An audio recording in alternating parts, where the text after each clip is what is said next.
Here.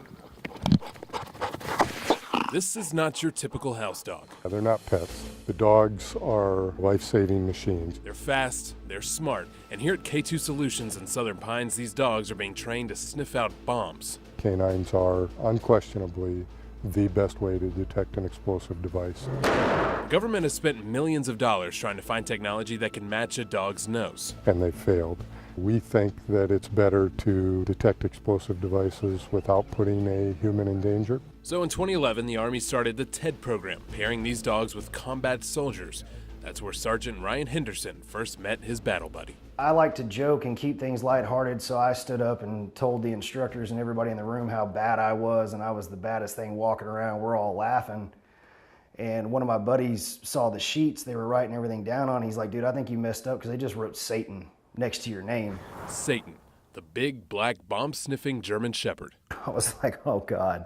After months of training, they suited up, shipped out, and served. We instantly just kind of became friends. I trusted him to keep the most important men in my life alive. I don't know of any bond stronger than that. The dog found a permanent place in Ryan's heart and on his arm. He was my world.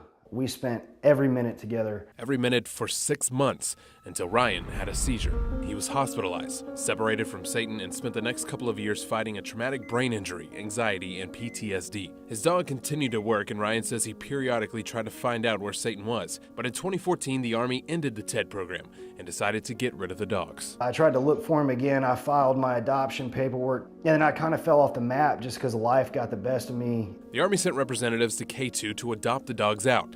That's where now retired Satan met a new companion, a gift from a wife. I come home one day and she said, guess what I got, and I come up in the yard and here's this big black German Shepherd and just rolling around my legs, and it was right then, me and him were pals. A perfect pal, since Sean Richardson is also retired Army. He's a good boy. He's a good boy. And always keeps his pal by his side. The dog's my right-hand man, He looks out for the old man. He's just like one of my children, just about, I love him to death. Yeah. The problem now is Ryan wants the dog back.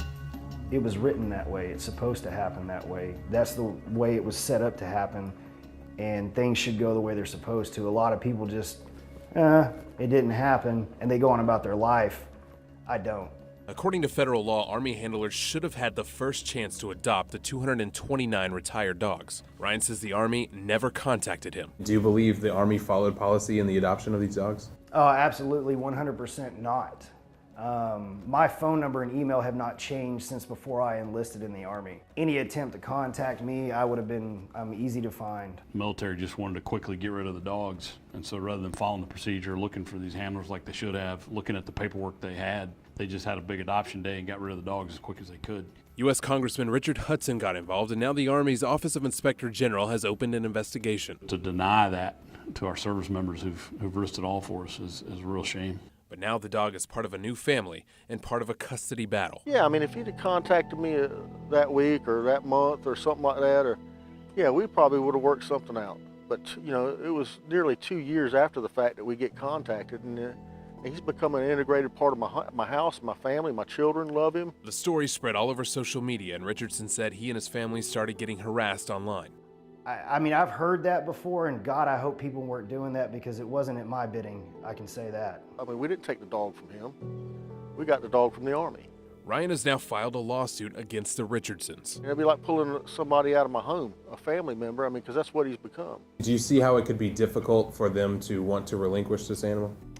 I don't know them personally, so I don't really know the bond they have with him. Who do you think is ultimately responsible here? The military, by not doing this the right way, put both parties in a really tough position. Man's best friend with two best friends. Just leave my family alone,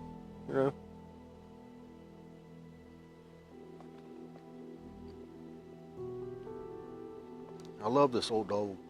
My intentions for doing this are all noble. I have no ill will. I have no malice. That's not my motivation. It hurts me to think that somebody's going to take him from me.